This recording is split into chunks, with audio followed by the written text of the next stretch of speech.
ก้าวเข้าสู่มื้อที่3ของการเก็งกำไร 10% ของต้นทุน300ถือว่าผ่านมาได้2มื้อแล้วตามเป้าเนาะไกลเป้าซ้ำมื้อนี้เป็นมื้อที่3เฮามาเบิ่งนำกันจะได้ตามเป้าหรือบ่เริ่มแรกจากต้นทุน300กันเลยเนาะจะเริ่มต้นที่15เหรียญเลย15เหรียญเลยจังหวะนี้เทรนเขาลงงามๆตามเทรนขาย1ออเดอร์เลย15เหรียญถ้าว่าบ่วินเฮาจังค่อยบริหารทุนขึ้นไปวินประมาณ2ออเดอร์เนาะ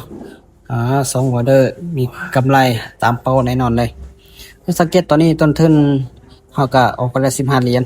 ตอนนี้เทรนเขาลงงามๆเนาะเทรนเขาลงงามๆเฮาตามเทรนมึงสังเกตใน MACD เรียนเฟกเท่าการซี่เนาะสนะออเดอร์นี้ตามเลยตามขายปลาโตนิ่งเนาะ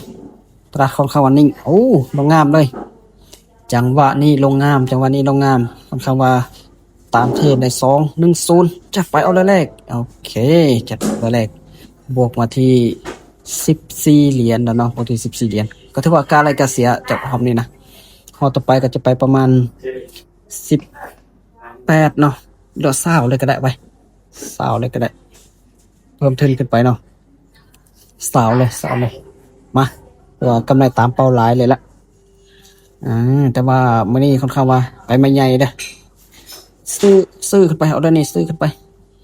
สังเกตเห็นแห่งซื้อบ่ผลักดันจากแนวโน้มของตลาดแนวโน้มราคามันใกล้ราคาต่ำสุดแล้วเนาะมันหลุดมาน้อยเดียวมีการผลักดันกลับตัวขึ้นไปอันนี้แหละถ้าว่าไปไม่ใหญ่มันก็ตามเป้าไว้แต่ว่าเขาเสี่ยงก็สูงเนาะมื้อนี้ถือว่าเสี่ยงสูงกาได้ก็เสียจากว่าตลาดงามเนาะตลาดงามเฮาก็กาได้ก็เสียนิดนึงถ้าตลาดงามก็ให้นะตามเป้าไว้จังหวะนี้เมื่อกี้แห่งขายดีเข้ามานิดนึงเนาะแต่แห่งซื้อยังผลักดันด้วยวงสเก็ต MACD ใกล้จะตัด2-0โอเค39จัดไปเลยบวกมา33.2533.25ออกไป2ออเดอร์วิน2ออเดอร์ก็ตามเป้าเลย 10% ของต้นทุนเนาะ 10% ของต้นทุนเอาง่ายๆเลยถ้าว่าจะไปต่อก็อาจจะมีกำไรหรืออาจจะขาดทุนแต่เฮาตามเป้าแล้วเฮาพักนะตามเป้าแล้วเฮาพักตามเป้าหมายอันเนี้ยเข้าตอนตลาดงามเฮาก็เข้าตอนมันงามแล้วก็มีกำไรแล้วก็พักตามเป้านะอย่าลืมการลงทุนความเสี่ยงต้องศึกษาให้ดีก่อนลงทุนนะ